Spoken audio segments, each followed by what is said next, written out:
I would highly advise that you go out of your way to search out the knowledge and find the tools and develop the skills to pick yourself up before you actually stumble and fall. It is about combining all of those habits along with the seeking of information, along with being willing to throw myself into entrepreneurship with the attitude that I just do not understand the word quit. Everybody has to develop their expectations of what they are looking to accomplish in life. And I just quite simply, like, I did not leave Chrysler to just build a 7-figure business. The hardest part of entrepreneurship is scaling, because you have to scale with people, and you scale with people through culture.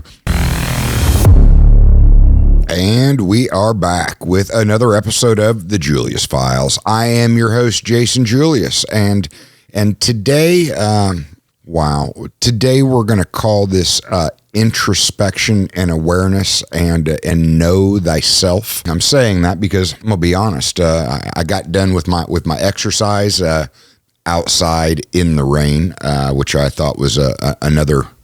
I don't even know at this point that it's a mental test. I know that I don't let things like that affect me, but I have let some things affect me. And I'm gonna be honest. I mean, like, I don't even know if I'm gonna air this podcast. It's I'm liable to go back and listen to it, and then inevitably I'll probably come back to the same thing I end up coming back to so many times in my life, and just say it is what it is, and I'm gonna let this out there. But in all of this, I actually had a coaching call today. And then combining that with the exercise and giving me time to actually think about it, this was something that I don't know, for whatever reason, I felt compelled to do. Some of that is because I'm a big believer in teaching as I'm learning, and some of it is about, I don't know, certain things that I think everybody goes through. It's just a question of, are they willing to be honest with themselves about it? And this is also why I say that 9 out of 10 fail in the first year, and 7 of them never should have tried, because they don't know themselves. And the 7 that I say shouldn't have tried are the ones that there is so much destruction in their path, because they never took the time to understand themselves and be honest about what they were getting themselves into. And these are things that I still struggle with. And it's kind of as I'm being introspective and honest and aware with myself, it's that I feel that, I don't know, I guess that authentic need to be willing to put it out there and to be open and honest with everybody else. Because I'm like, well, I want to make sure that I buy into my own bullshit. I guess is the easiest way of saying it. And I'm not trying to say that as a bad thing. I'm just trying to be honest about myself, my path, and my journey. And hopefully other people are able to learn from it, or it sparks food for thought that you're able to understand more about yourself and size up what kind of person you are, and what kind of path you want to walk, who you want to be in life. So, I mean, what started this whole thought process about what I was going to do for this podcast was that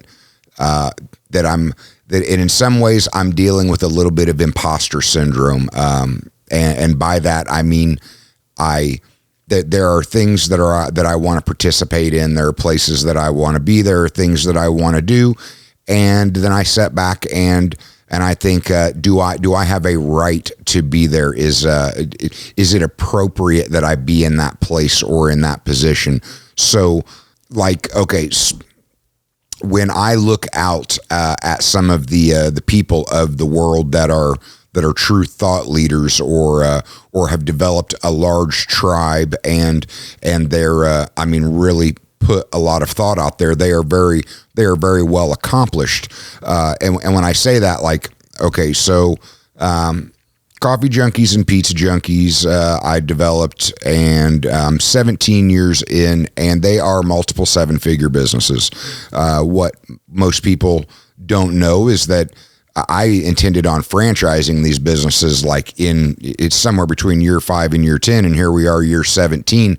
I'm just now actually starting to get that piece of it off the ground. I own a business that is a marketing business called Scared Rabbit, and we'll say that it is low to middle 6 figures. I own a business called Vickers Graphics, which is a screen printing and embroidery, and it is middle to high 6 figures.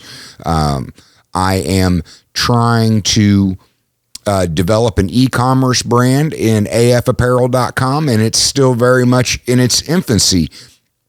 And between the podcast itself, the personal brand, distributorship that I've created, all of these things are an ecosystem of businesses that do business with each other and in the outside world. And a lot of it is like I'm trying to squeeze every last little bit of value outside of or out of what I've actually created. But where the imposter syndrome comes into it is that all of these businesses combined, I'm still middle to high 7 figures. And when I look out at the people that I admire and that I will consume their content, they are in the 8 figures and in the 9 figures. And I guess I'm trying to be honest and truthful, because some people will look at me and from the outside they say, or they see success. And when I think about the truth of that, like, I don't myself overly feel successful because I'm not where I want to be. I am not happy where I am in my entrepreneurial journey. And part of at some point next year, I'm going to start writing my first book. And I mean, the premise of the book is about making it through the first 10 years. But the bigger premise of the book that I'm trying to to articulate and frame in the book is that what took me 10 years, somebody else should be able to do in 2 to 5 years. I had that conversation with my son here a couple nights ago, where it was like, my father taught me hard work. I mean, that was the biggest principles of character and being honest and hard work. But there are so many things that I have learned over the last couple decades that I told my son, like, if he was willing to listen and willing to consume the right information, there's no reason why he cannot get further faster in life. There's no reason why, if he's ambitious and wants to be a millionaire by 30, I know the tools and the content and the information that he needs to be absorbing and putting to work, both mentally and physically, in order to get there. And these are things that have just taken me decades in order to acquire. And out of that has led me to just introspective frustration of me looking at it going, like, my own dumbass got in the way of acquiring this knowledge and information a decade earlier. I'm 47 years old, so I'm looking at it as, I try and say that I am my own worst enemy. I think we are all our own worst enemies, and I get up every day and I really try to make sure that I'm making decisions and sticking with those good habits to make sure that I'm not being my own worst enemy. But inevitably, you can look back in life, and hindsight's 2020, and you find out that you get in your own way more than other people get in your way. But the point is I am trying to be honest with myself, and maybe that's why I'm putting this out there, because I want other people to be honest with themselves. I'm not necessarily saying that you need to air your dirty laundry or necessarily do what I'm doing by being willing to put it out into the world in hopes that it'll actually teach somebody else or open up somebody else's mind. But the more honest you are with yourself, the better decisions that you're able to make in life, so that you can get down the road and be happier with your life's decisions in general.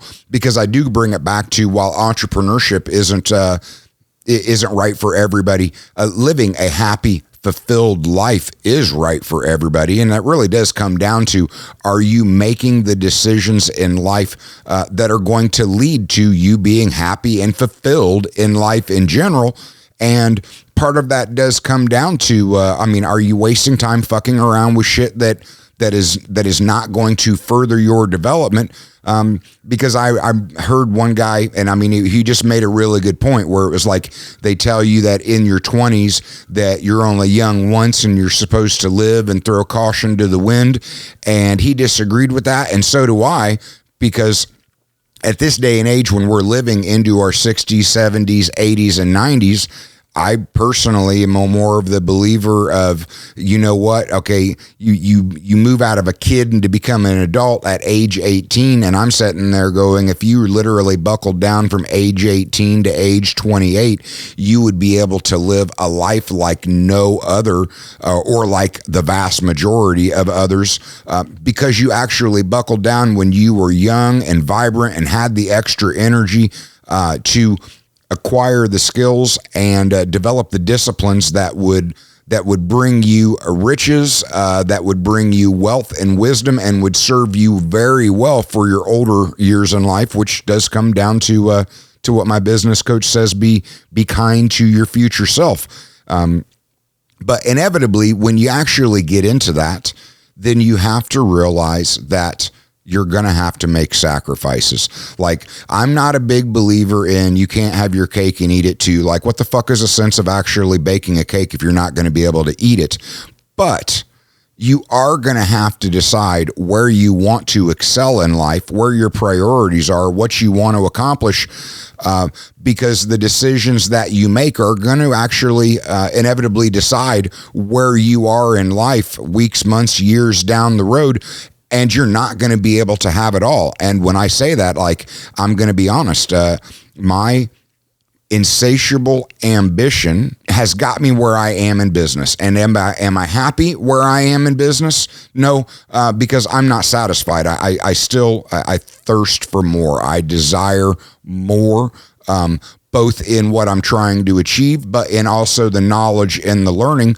And the last couple of years have been a huge scramble for me to acquire more knowledge, because I'm kicking myself in the ass that I didn't develop that thirst for knowledge in my 20s, because a lot of that stuff comes back to everybody's going to stumble. Like, you will stumble and fall, and the question is, will you have the tools to rebound at the point of which you stumble and fall? Or are you going to stumble and fall and say, okay, now I need to go develop the tools and the resources to pick myself back up? And I'm a big believer that if you know you're going to stumble and fall, if you know that you're going to make mistakes in life as you're living, I would highly advise that you go out of your way to search out the knowledge and find the tools and develop the skills to pick yourself up before you actually stumble and fall. And so many of us wait until we've come off the peak and we're in the valley to say, oh, okay, now how do I get myself marching back towards that next peak?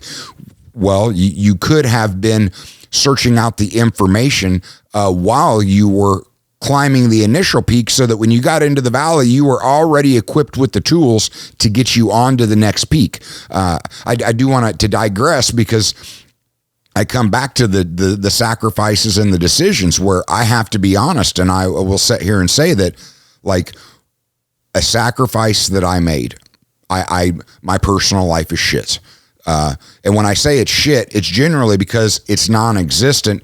And what I struggle with is that I do not want my entrepreneurial journey to absolutely define me and my entire life. But the sacrifice that I've made is that I do not really have much of an actual personal life, because I have put all of my efforts and energies into my entrepreneurial journey. Like, all of the books that I have read is to empower me in my entrepreneurial journey, to make sure that my mindset is right, so that when I inevitably fall or make a mistake, I have already went out and acquired the tools and the information to pick me up, to get me further faster. And part of my own frustration is that at 47 years old, I'm looking at it feeling like I should have I should already be further down the road. And I can admit that when I started in business, year one, it was, I want 50 stores in 5 years. And I look back at that and I laugh because I know that was an unrealistic expectation for a entrepreneur that was just, yes, I was jumping in with both feet. But it had only been a year previous that I had actually started thinking I was going to do this. So I went out and started trying to acquire the skills and the tools to open a business and to get a business off the ground. And then once I did that, I stopped at that point seeking out the tools and the skills that were going to help me when I stumble and fell. And the only thing that actually got me through was like sheer bullheadedness and an unwillingness to quit, because I knew that a base principle, if you're going to be successful in anything, don't try and understand the definition of quit. Failure is not an option. You only fail when you quit. And I'm just too dumb and bullheaded to even try and understand the meaning of quit itself.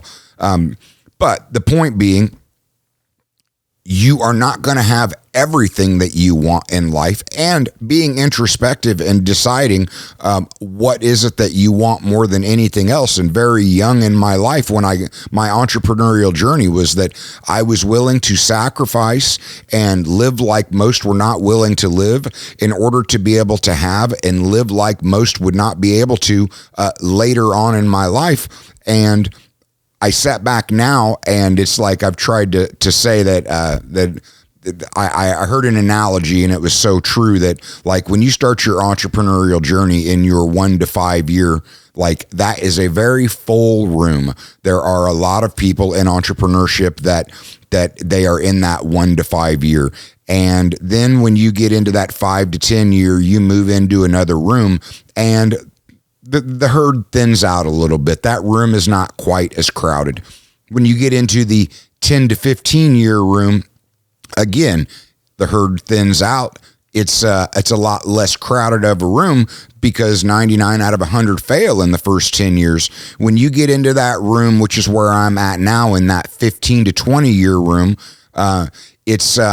you can identify people. The room is not so crowded that you're not able to identify people. And I know that when I get into that 20 to 25, that 20 to 30 year room, that it is a list of distinguished individuals that have actually made it into that room. But I also, like I said, being honest with myself, the size of what I have built, I am letting it disturb me to the point of I don't feel myself that I am successful, because I expect more out of myself every day. And on a level, I'm disappointed that my businesses collectively are not in the 8-figure. And from what I look at it, as far as I'm concerned, my businesses should already be in the 9-figure and beyond. And it is that realization that I've been in business for 17 years, but in that first 10 years, that stubborn and bullheadedness of just simply not quitting wasn't enough. And had I taken more time to search out more information, had I taken time to I fell in love with the work, but I did not fall in love with the reading and the acquiring of the knowledge that was out there. The internet did not need to exist. Many of these books that I have read were written, a lot of the greats were written in the 20s and the 30s, but many books in the 50s and 60s, 70s and 80s, 90s and 2000s. These were all books that I could have acquired back then, and I did not start acquiring these books until the last 5 years. I'm saying in a 17-year journey, I might have read somewhere 50 to 100 books up until the point of me being 35 years old, as to where in the last 5 years, I've read close to 300 books. Had I read those 300 books 10 years, 15 years earlier, where would I be today? Well, I don't know because I didn't, but I do know that through introspection, I look back now and I kick myself in the ass for not acquiring that knowledge earlier, because as soon as you acquire that knowledge in entrepreneurship or in life in general, you're able to actually do something with it and apply it to the next and the next and the next. And you can get further down the road faster because you acquired more information earlier. And when I look at that, it's those principles and disciplines that I have developed over the last 5 years that I just wish that I had developed them earlier. And I'm saying this to be honest. It's like, it's not regret because I can't do anything about the past. It's just dissecting my past and saying, I really wanted to be further down the road than what I am today. And I was being my own worst enemy and I got in my own way. And I'm thinking that if I put this out there, if one person hearing this in their 20s today decides to pick up a book they wouldn't have picked up, or decides to read 10 or 50 or 100 books that they would not have found themselves motivated to read, well, then it's worth actually putting this out there, because I have been blessed with a couple mentors that have been like, just, I'm so thankful for them. I have sought out coaching. None of it compares to the information that I have found in all of these books that are out there. And collectively, all of these books, the cost of the books themselves, like if you look at what your time is valued, I have more time in reading the books than the actual cost of the books, but the value that has come out of those books far exceed anything else in life that I have actually put my time to, shy of the literal experience of just throwing yourself into entrepreneurship and getting your feet wet and actually solving the problems. But the point is, it was not passion that got me there. It was discipline that got me there.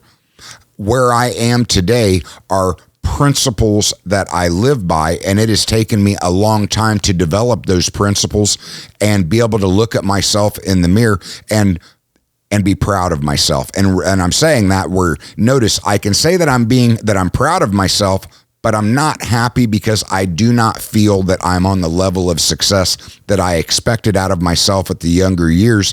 And I know I only have myself to blame for that. That comes down to habits. And habits that I have developed over the last 5 years have been habits that were stronger than the habits that I developed the previous 5 or the previous 5 years. And it is about combining all of those habits along with the seeking of information, along with being willing to throw myself into entrepreneurship with the attitude that I just do not understand the word quit, that has got me where I am. But introspectively, I'm looking back knowing I wish I had acquired those skills earlier, because I see the power of them and I see how they could have contributed to where I could have stacked those habits and stacked this information to get myself down the road further faster. So again, then we come down to, and I've got my little checklist for how I was actually trying to work this out and convey this information. Competition is the next little point that I want to hit on, because I've learned a couple things. In the very beginning, it was competing with the world and being willing to compete. Well, then I realized, like, one, the world is not paying attention to you. Like, the world does not really give a fuck what you are doing. Who are you competing with? You're competing with yourself. And my goal was to, okay, I recognize that I can be my own worst enemy. So my competition with myself was, first off, just don't do stupid shit that's going to be looking back and saying you are being your own worst enemy. Make good decisions, stack good decisions on top of themselves. But then I realized over time, and that was that evolution of my mind, that in a limitless, abundant mindset, there doesn't need to actually be competition. In a limitless, abundant mindset, competition doesn't exist, because if you are saying competition, you are looking at it as saying, this is my piece of the pie, and I have to compete with this guy over here so that I can take a piece of his pie. That is winning in competition. But that is saying the pie itself is limited.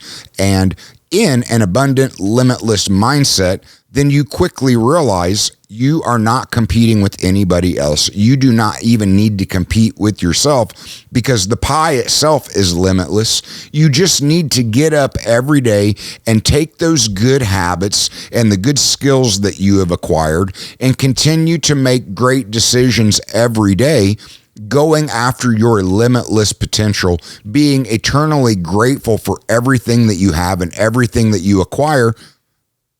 So you don't need to think about competition. You just need to focus on not being your own worst enemy, not making stupid decisions, having a certain amount of control of yourself, having a certain amount of control of your mind. So then when I start thinking about, well, where is my frustration in my business and why am I not further along? Then I just recently completed another book, and it was enlightening for me, because it told me where I was and it told me where some of my problems were, and then inevitably it brought me back to what I think is the most important thing in any type of business. So this book was called Tribal Leadership, and their argument is that in the world, there are 5 stages of belief in people. You have everything is shit. You have everything is fine, but I'm shit. Then you have I'm great, but you're not. Then you have we're great, but they're not. And then you have everything is great. I can literally be honest with you and say I have experienced all 5 of those stages. And I can remember the times of my life of living in all 5 of those stages. And I also know myself to know that today I dance between stage 3 and stage 4. Because like when I was a union rep, it was a major feat, a major accomplishment. And I went out and I had communication with my constituents, and my job was to solve their problems. And I would look at them and be like, I don't have a problem. You have a problem. I'm here to solve your problem. I'm great. You're not. I will go solve your problem. I carried that into my business of one-to-one. I can work with people, and I'm at a higher plane, and I can help you by solving your problems. And initially, it was not helping you to solve your own problems. I was just trying to solve your problems. Then I realized that I was trying to get people to move towards, let me show you and tell you how to equip yourself with the tools to solve your own problems. And over the course of the 17 years, seeing all of that, I've realized that I have tried to move myself much more towards a mentor or a coach with my own people, because I was trying to take a group of people and move them to that stage 4 of we're great. And they're not, because again, in my head, we collectively are competing with other people. Upon reading this book, it very clearly laid out these 5 stages where I have gotten myself mentally in the right mindset to understand everything is great. And again, I come back to where is my frustration bent? In my business, I'm employing over 70 people. I am very passionate about the culture because I want to surround myself with great people. I want to help pull other people up, just as I have been appreciative of other people trying to give me these tools and pull me up along the way. That in the culture of the group, I want a great culture. I want to see, if nothing else, because when you get into the actual studies, people live their entire lives generally in stage 1, 2, or 3, or 4. Very few people ascend to stage 5, especially when they're operating in a group. And that's where my frustration has come from, is that in those 70 plus people, it has become very hard for me to move people from stage 1 to stage 2, from stage 2 to stage 3, from stage 3 to stage 4. And when I have had success of moving people from stage 3 to stage 4, it's only been for a brief moment of time. They have fallen back and digressed. And that is frustrating to me, because I can go to bed every night and beating my head against the wall, out of the awareness of knowing how great life could be if I could move this entire group into stage 4 and into stage 5, how fulfilling and great all of our lives could be. But I only have control of me. I'm trying or doing, I don't want to say trying, I am developing a culture of awareness so that everybody understands these different stages and understands the positivity and the great effects that come from becoming aware and of equipping yourself with these tools and moving you to those higher stages in general. But I don't have control of everybody else. I only have control of myself. And that is the hard thing about entrepreneurship. The hardest part of entrepreneurship is scaling, because you have to scale with people, and you scale with people through culture. It's very hard. That's where, if it was as easy as it looked, everybody would be doing it. It all comes down to people. Writing systems and processes for how a business should ideally operate is one thing. Putting people in place to execute that without you over their shoulder, that is the hard part. Scaling a business is incredibly difficult, and that's why it's not for the faint of heart. That's why most people don't do it. That's why most people shouldn't do it, because the level of responsibility that comes along with all of that, that's where we get into I've long said that entrepreneurship is pressure, that you go into it and the pressure turns you into somebody else and you come out the other side. Where stress comes in is that it is all pressure, and if you do not do something to act on that pressure, then it starts to create stress. And that's where we get into entrepreneurs, that you fail due to paralyzation because you experience the pressure and you stop moving forward. And when you stop moving forward, you stop working on that pressure, and then that pressure turns to stress, and that stress is what mentally and physically tears you down. So that was, I said in a previous podcast, the secret is to keep moving forward, to keep taking action, because you're always going to experience the pressure. The question is, are you going to let it turn into stress? And I'm not going to deny that when I look at myself, like, I have some stress points right now. Why? Because I have some pressure points that have been agitating me for a hot minute, and I have not taken action to relieve that pressure. And it is, in fact, turning into stress. And I'm saying all of this because I want to be honest and say, as much as I'm trying or have a desire to teach other people, I'm still going through these things myself. I mean, part of I want to be honest here and say, I battle depression at least a couple times a year. I am an incredibly confident person because of what I know that I've accomplished, but I can also look back and be unsatisfied with what I've accomplished. So inevitably, that also gets into my head from time to time. And a couple times a year, I really battle with confidence issues. I'm just saying this to be honest in general, because I know myself. I know what I've accomplished. I know that I've sought out the tools that when those things start getting into my head, I know how to get myself out of it. It has been a bunch of trial and error and time and being put in those positions time in again and surviving them that I have been able to develop those tools. But I would be lying to you to try and say like that I never battle confidence issues, that I never battle depression. I think everybody battles these things as they go through life. It's just a question of where are your beginnings in life?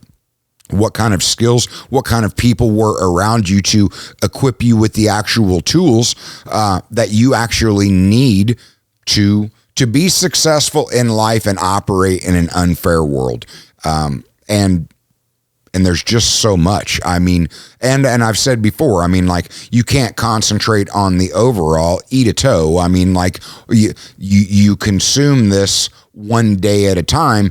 Like I said, my biggest frustration with myself is that I wake up every day now and I spend the first hour or two every day reading.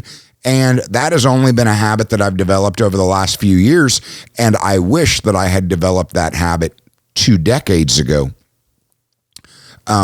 The point of all of this is that I want to be honest.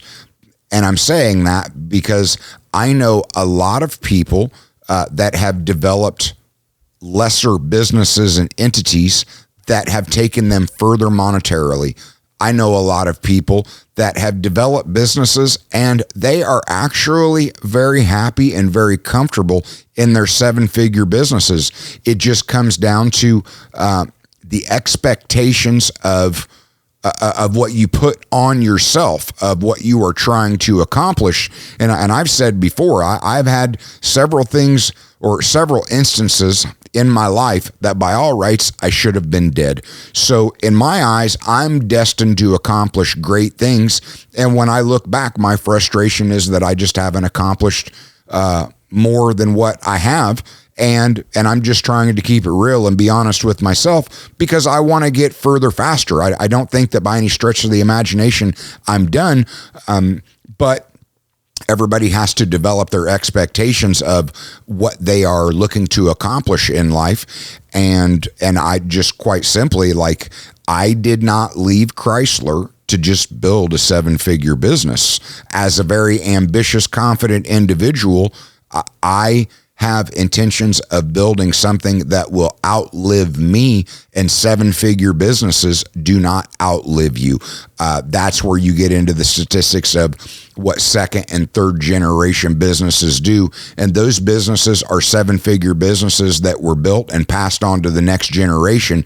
And 99% of those fail in the 2nd and the 3rd generation because the first generation just didn't build it big enough, didn't build a big enough structure in order for it to be able to survive. Another generation coming in and thinking that they know different or better, and then inevitably they actually tear it down. And that's not. I didn't leave Chrysler for that. I say I didn't leave Chrysler for that because I can look at that and know, had I stayed at Chrysler and just been very determined about what I was going to do with the earnings of work, I know that I would have gotten into my 50s and I would have had 7 figures. So when I'm looking at that comparative of did I make the right decision to leave Chrysler, when I'm looking at that apples to apples, I know had I stayed at Chrysler, I would have had 7 figures. So I didn't leave Chrysler for 7 figures. I left Chrysler to build something big and to build something that would actually outlive me. So I know I have to be getting into the 8 and 9 and the 10 figures in order to literally build something that will outlive me. And I'm just trying to be honest about it. And in a certain respect, talk this through and understand why I'm, in a certain sense, beating myself up about not being happy with where I am in life, because I just think that I should have accomplished more. But I look back and know damn well it was me being my own worst enemy. It was me squandering time that I could have been utilizing to get myself further faster. And that time is gone. It's lost. I can't do anything about that now. All I can do is continue to acquire the information and apply it to the next. And ideally, I get to 57, and I am very happy with what I did over these next 10 years, because at 47, I can look back in the last 20 years and see many stretches that I know that I squandered time, that I could have done more in that time, and it would have been serving me better today. I know that where I am today is a product of what I did over the last 3 to 5 years. I'm not necessarily unhappy with what I've done over the last 3 to 5 years. I'm unhappy with what I did in the 3 to 5 years previous and the 3 to 5 years previous. And I'm trying to put that out there now because, again, I don't belabor on this. Regret. I don't have you're not going to shame me. I am comfortable with who I am. I am just not overly happy with my progress. And I look back and I know damn well it's because over these last 20 years, I spent many years squandering, several years being a victim and blaming outside circumstances, knowing damn well now that it was me being my own worst enemy and that it was me that got in my own way. And I'm saying that because what is my biggest message that I preach to everybody? Ultimately, it is accountability, and that need for that brutally honest truth that you have with yourself, because you are right where you are supposed to be, and you need to own that, because where you are is a product of what you did in the past. If you want more out of your life, start doing more, and you will get more tomorrow. You won't get more today, and the tomorrow will likely be a year, 2 or 3 years down the road. But the whole point is, hold yourself accountable. And I'm saying that because, I do not care what is going on in the world. You do not have control of what is going on in the world. You have control of yourself. If you're smart, you have control of yourself, because so many people don't have control of their own mind. And if you don't have control of your own mind, you don't have control of your own body. If you don't have control of your own mind and body, you don't have control of the relationships that you have with other people out there in the world. And that comes down to the accountability that you hold yourself to of owning your shit. Everybody in life is right where they are supposed to be. I'm not going to deny I'm blessed and thankful that I was born in America. There's several other countries that I would be very blessed and thankful that I would have been born in those countries. And there are many countries in the world that honestly, there are billions of people in the world that they are not born under the best circumstances. But you can look out at great stories in history and find people that were born under those circumstances that they still did not let that allow them to be a victim. They still got control of their own minds. They still made very forward progress and lived very fulfilling lives because they got control of their own mind. They did not allow themselves to be captive to what other people wanted them to see or what other people wanted them to think.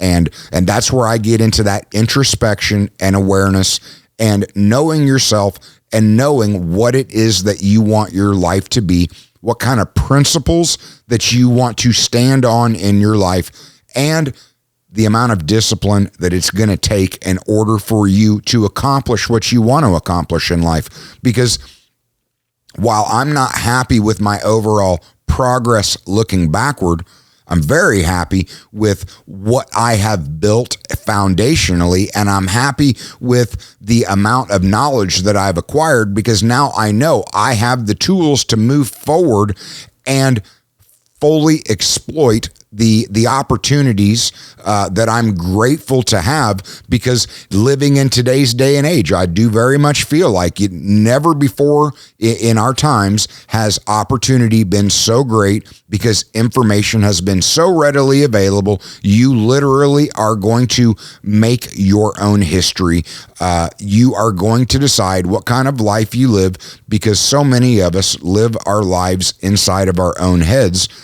Okay, you're either going to have control of your mind or you're not, and it is really going to determine the quality of life that you live, because your quality of life almost solely rests in your own mind. Okay, I'm not going to beat a dead horse here. I think that I have tried to be honest about who I am and where I am, and I know that I still have so much more to accomplish. I'm just hoping that that by my willingness to put it out there, that I have stirred interest in other people, to hold yourself accountable, to get control of your life, and to seek out information that you can actually develop the tools to apply to move yourself forward in a positive manner every day. All right. That's my podcast. If I said anything that resonates, please share it. If I said something that you know somebody and you think that they need to hear it, please share the show. All right. Until next time, have a good night.